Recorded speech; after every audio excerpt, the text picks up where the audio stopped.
Assalamualaikum warahmatullahi wabarakatuh. Saya Adinda Putrafara. Saya Ahmad Sulaikan. Kami berdua akan memaparkan materi mengenai penyalahgunaan narkoba. Materi pertama yaitu mengenai sejarah penyalahgunaan narkoba. Sebelum muncul istilah narkoba, lama sudah kita mengenal apa yang dinamakan dengan candu. Dalam catatan sejarah kurang lebih sekitar tahun 2000 sebelum Masehi di Samaria ditemukan sari bunga opium atau candu seperti gambar di bawah ini. Bunga ini tumbuh subur di daerah dataran tinggi di atas ketinggian 500 meter di atas permukaan laut.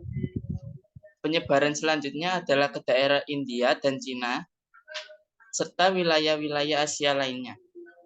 Tahun 1806, seorang dokter dari Westphia bernama Friedrich menemukan modifikasi candu yang dicampur amonium yang dikenal dengan morfin. Nama ini diambil dari nama dewi mimpi Yunani yang bernama Morpheus. Yang bendanya seperti gambar di atas ini. Jenis-jenis narkoba. Secara umum, narkoba dibagi menjadi 3 golongan. Yang pertama narkotika, psikotropika, dan bahan berbahaya. Narkotika termasuk kelompok yang berasal dari tumbuhan, seperti opiot, kokain, cannabis atau ganja, psikotropika, nikotin, atau inhalensia. Bahaya penyalahgunaan narkoba. Bahaya penggunaan obat terlarang ini dapat dibedakan menjadi bahaya dari segi hukum dan bahaya dari segi kesehatan. Seperti yang diketahui dari Undang-Undang Narkoba dan Undang-Undang Psikotropika, semua orang yang terlibat dapat dikenai hukum penjara, denda, bahkan sampai hukuman mati. Bahaya dari jenis kesehatan sangat berbeda, tergantung dari jenis obat yang akan digunakan. Yang pasti, semua obat terlarang itu menyebabkan adiaksi dan gejala putus obat apabila dihentikan pemakaiannya. Adiksi yang ditimbulkan menyebabkan si pemakai menjadi ketagihan dan membutuhkan obat terus-menerus. Dan hal ini biasanya menyebabkan ketergantungan yang membuat mengganggu fisik dan psikisnya. Gejala putus obat adalah gejala-gejala yang timbul akibat dihentikan pemakaian obat terlarang tersebut. Dalam keadaan ini, maka fungsi normal tubuh menjadi terganggu seperti berkeringat, nyeri seluruh tubuh, demam, mual sampai muntah. Obat terlarang ini akan menyebabkan depresi seperti menekan aktivitas susunan syaraf pusat, dan pemakaian ini akan menjadi tenang awalnya, kemudian apatis, mengantuk, dan tidak sadar diri. Semua gerak refleks menurun, mata menjadi sayu, penilaian menurun, gangguan terhadap sistem jantung dan pembuluh darah. Pada awalnya, pemakaian ini akan merasa segar dengan percaya diri, kemudian berlanjut menjadi susah tidur, agresif, denyut jantung menjadi cepat dan mudah tersinggung. Termasuk dalam kelompok yang contohnya seperti kokain, amfetamin, kafein.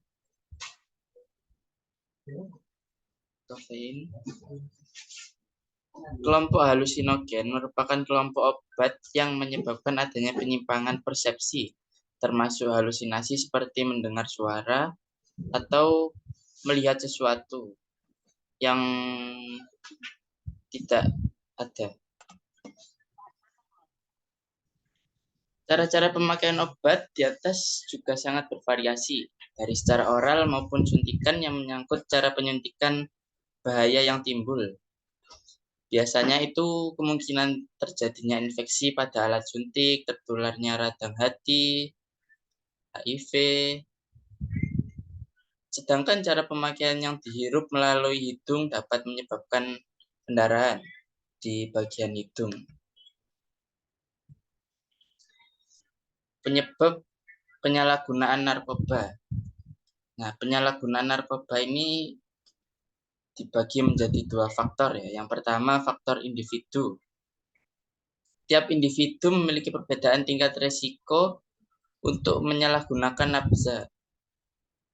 Alasan yang biasanya berasal dari diri sendiri sebagai penyebab penyalahgunaan narkoba ini antara lain ialah yang pertama keingintahuan yang besar untuk mencoba tanpa sadar atau berpikir panjang mengenai akibatnya.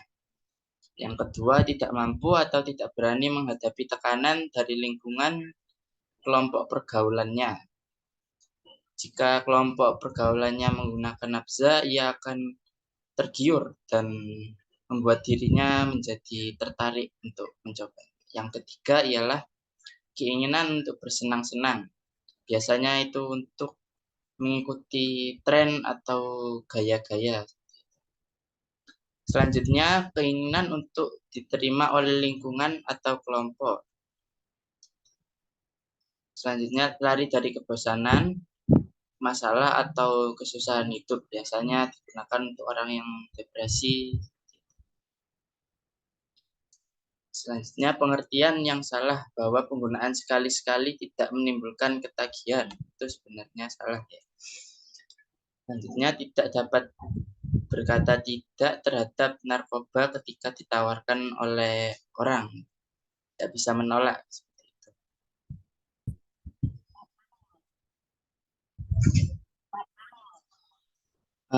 Penyebab lain dari diri sendiri yaitu tidak mampu menyesuaikan diri dengan lingkungan kepribadian yang lemah, kurangnya percaya diri, dan tidak mampu mengendalikan diri dari dorongan yang ia mengakibatkan mengalami tekanan jiwa yang tidak memikirkan akibat di kemudian hari.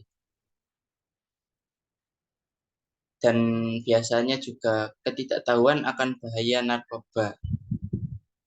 Untuk materi selanjutnya akan dilanjutkan oleh rekan saya mengenai faktor dari lingkungan. Untuk Mas Muhammad, saya persilakan.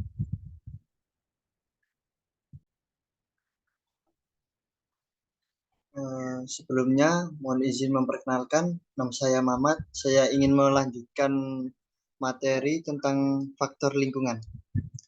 Faktor lingkungan meliputi A. Lingkungan keluarga, hubungan ayah dan ibu yang retak, komunikasi yang kurang efektif antara orang tua dan anak, dan kurangnya rasa hormat antar anggota keluarga merupakan faktor yang ikut mendorong seseorang pada gangguan penggunaan zat. B. Lingkungan sekolah. Sekolah yang kurang disiplin, terletak dekat tempat hiburan, kurang memberi kesempatan pada siswa untuk mengembangkan diri secara kreatif dan positif, dan adanya murid pengguna nafza merupakan faktor kontributif terjadinya penyalahgunaan nafza. C. Lingkungan teman sebaya. Adanya kebutuhan akan pergaulan teman sebaya mendorong remaja untuk dapat diterima sepenuhnya dalam kelompoknya. Terus, penyebab yang bersumber dari keluarga atau orang tua, salah satu atau kedua orang tua adalah pengguna narkoba tidak mendapatkan perhatian dan kasih sayang dari orang tua tersebut. Kurangnya rasa harmonis pada keluarga, orang tua tidak memberikan pengawasan kepada anaknya. Terus, adanya teman atau kelompok sebaya, yang beberapa teman kelompok yang menjadi pengguna narkoba, adanya anggota kelompok yang menjadi pengedar narkoba, adanya ajakan atau rayuan dari kelompok untuk menggunakan narkoba, paksaan dari teman kelompok agar menggunakan narkoba karena apabila tidak mau menggunakan akan dianggap tidak setia kawan, ingin menunjukkan perhatian kepada teman. Selanjutnya, tanda-tanda penyalahgunaan narkoba. Fisik, berat badan turun drastis, mata terlihat cekung dan merah, muka pucat dan berbibir kehitam-hitaman, tangan penuh dengan bintik-bintik merah seperti bekas gigitan nyamuk dan tanda bekas luka sayatan. Kedua, emosi, sangat sensitif dan cepat bosan. Bila ditegur atau dimarahi, dia malah menunjukkan sikap membangkang. Emosinya naik turun dan tidak ragu untuk memukul orang. Perilaku, malas dan sering melupakan tanggung jawab dan tugas-tugas rutinnya. Menunjukkan sikap tidak peduli dan jauh dari keluarganya. Sering bertemu dengan orang yang tidak dikenal keluarga. Pergi tanpa pamit. Selanjutnya, pencegahan penyalahgunaan narkoba. Upaya pencegahan dan penanggulangannya terhadap penyalahgunaan narkotika dapat dilakukan melalui yang bersifat primitif, yaitu pencegahan secara dini. Upaya preventif yaitu upaya pencegahan berupa penanggulangan, dan upaya represif yaitu upaya yang dilakukan untuk memberantas penyalahgunaan dan peredaran gelap narkotika. Upaya tersebut haruslah didukung semua aspek, terutama yang berhubungan langsung dengan mereka yang melakukan penyalahgunaan dan peredaran gelap narkotika tersebut.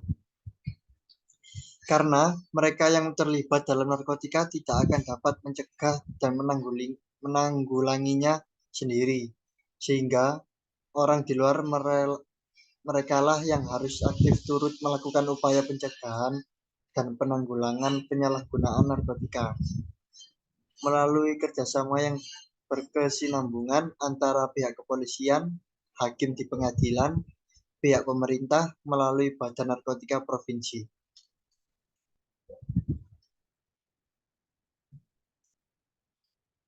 Penanganan penyalahgunaan narkoba. Ada beberapa teknik yang bisa dilakukan oleh para tenaga profesional ini dalam menangani masalah penyalahgunaan narkoba pada remaja. Remaja yang ditangani sendiri dalam tatap muka empat mata dengan psikolog atau konselor. Dalam penanganan secara individual ini bisa dilakukan beberapa macam teknik, yaitu pemberian petunjuk atau nasihat, konseling, psikoterapi, penanganan keluarga, penanganan kelompok.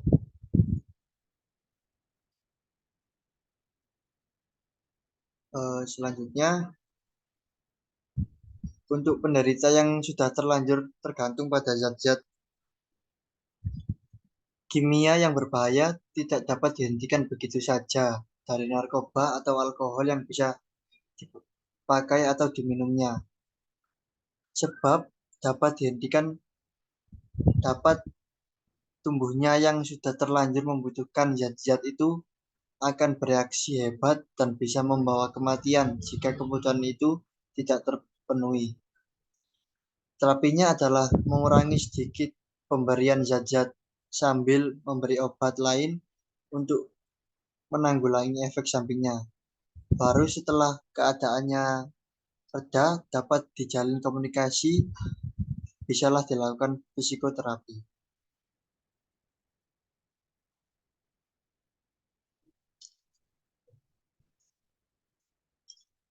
Ancaman medis penyalahgunaan narkoba. Berikut beberapa efek samping penyalahgunaan narkoba pada organ tubuh, yakni HIV, hepatitis, dan beberapa penyakit menular lainnya, penyakit jantung dan pembuluh darah, penyakit gangguan pernapasan, penyakit nyeri lambung, penyakit kelumpuhan otot, penyakit gagal ginjal, penyakit neurologis, penyakit kelainan mental, penyakit kelainan hormon, penyakit kanker, penyakit gangguan kehamilan.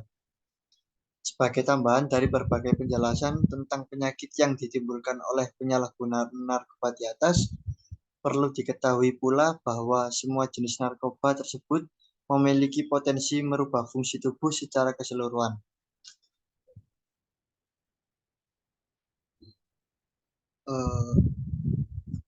Sekian presentasi dari kami. Itu saja yang dapat saya tambahkan dari Mas Atenta. Mohon maaf bila ada kesalahan atau perkataan yang tidak berkenan buat kalian semua. Bila itu Wassalamualaikum warahmatullahi wabarakatuh.